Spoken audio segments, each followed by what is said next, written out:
All right, welcome back to OKC.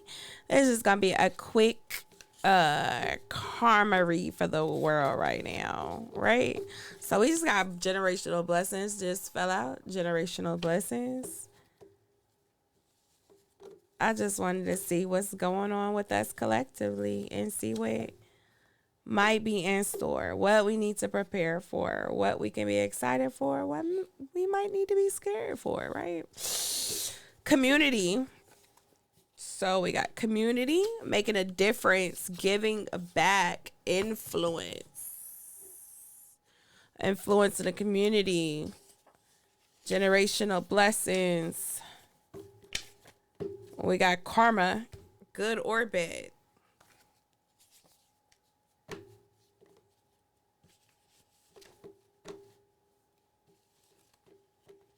And we gonna do five. One more. God. Ain't that something?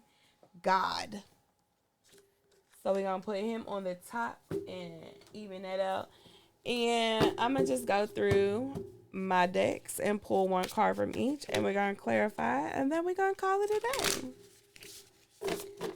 So we're gonna start with the realist and pull a card for this energy.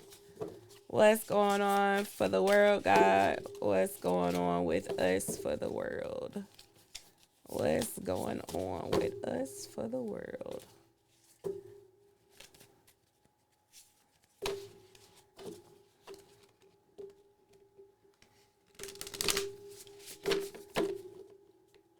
All right, 151 on the clock. I'm gonna pull a random card. All these cards gonna be face down until I go over them. So we gonna do. We did the realist. I'm gonna do elemental alchemist. What's going on for the world? What do we need to? A card fell out. What do we need to know? All right, and we're gonna do African goddess. It says don't even go there. My cards just fell, and it fell to the one that says don't even go there. Okay. So maybe not there. So maybe I need to do my cards first. I was gonna do mine last, but we'll do my cards first. So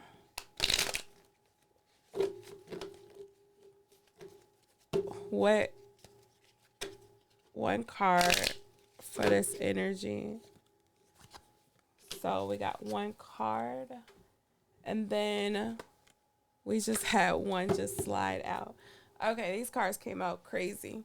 Let's find out. We got shadow work. It was upside down. But right now I can't take no cards that's upside down.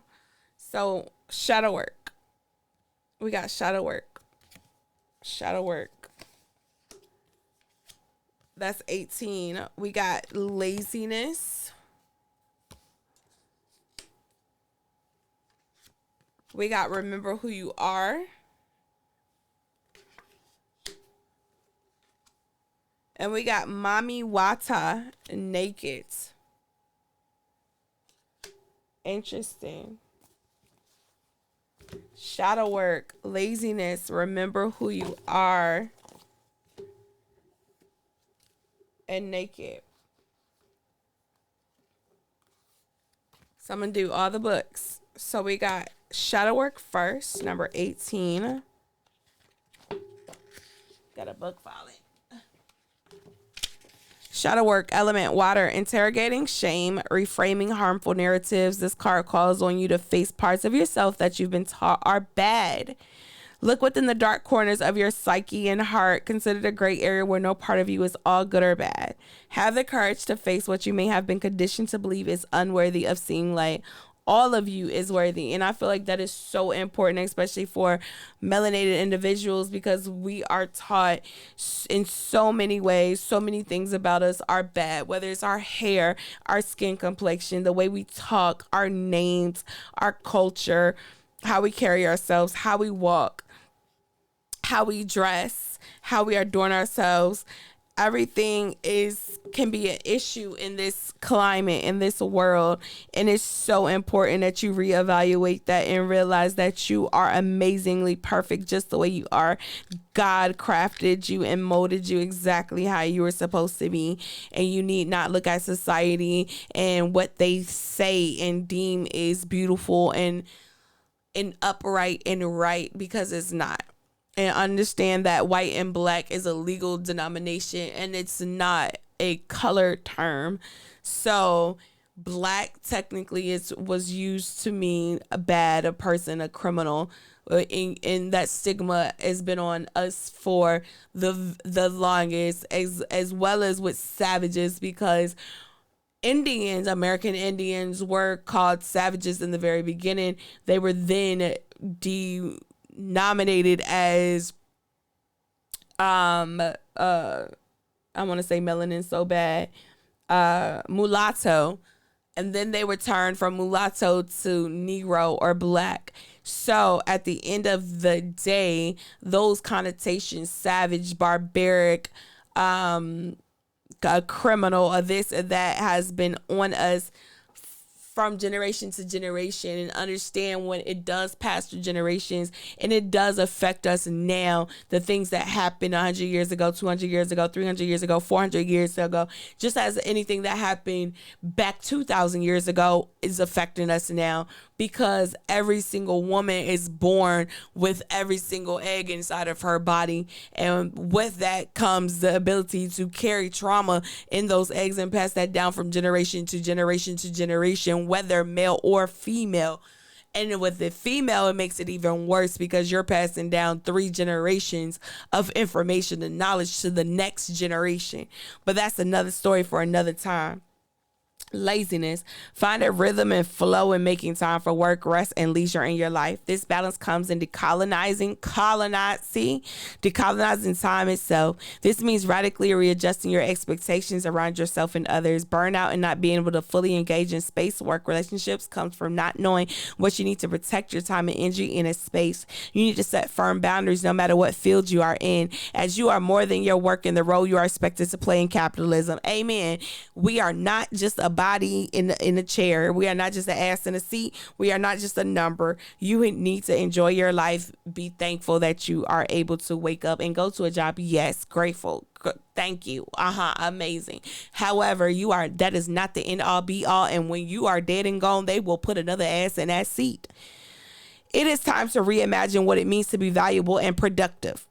Amend and transform your understanding of relationships to rest, money, work, land, fellow humans, and self. Capitalism is a parasitic structure that has violently attempted to erase all indigenous traditions and ways of life. You need to re-embrace and restructure your current lifestyle for a regenerative and sustainable way of life. What do you know about the indigenous people whose land you are currently occupying? How do you determine and measure your worth? Are you staying true to your values and making sure your needs are being met? Take action. Do one thing every day that you would choose to do if you weren't working. Remember who you are. So we got remember who you are, which is self-explanatory. When I made that card, I was definitely thinking about God in the tribe of Judah. So that right there is just self-explanatory. But also that I was talking about Lion King because of the 90s. And that was my theme, was the 90s. So then I was like, okay, Simba, remember who you are. But anytime I watch that movie, I feel like that was God talking anyway. But we got to remember who you are. Remember who you are and whose you are. Mufasa didn't tell Simba that for nothing. Remember the kings and queens you descended from. Remember the light you have inside of you. Remember your crown. And that's crazy I worded it like that, because I don't even have a lot of things about ancestors or anything in there. So remember whose and who you are. Remember your crown. Remember who you descended from. Remember your ancestors. Remember what they did, how they did it. And remember that you can do it and do it better. Temple of Griots 30, Mami Wata, goddess of emotional nakedness, diaspora. Temple Griots, element water. Mami Wata and her sisters live in the Poba River in Benin City, Nigeria, but the ancient mermaid goddess is her own global pantheon. Mami Wada influences emotions and gifts her followers with clairvoyance and healing powers. Mami Wada's guidance: hide no more. The emotional nakedness you avoid is your superpower, not your shame. Embodiment: being emotionally naked means being vulnerable enough for the real you to shine through. Vulnerability is a strength, not a weakness. Practice being transparent. Start with the people closest to you. Say, I haven't been showing the whole me, but I am starting today. Have the courage to feel and express your feelings without people pleasing. Speak your truth. Share your story. Cultivate an appreciation for vulnerability in others. Become comfortable with feeling uncomfortable and making others uncomfortable. And is Goddess declaration: I have the courage to be vulnerable.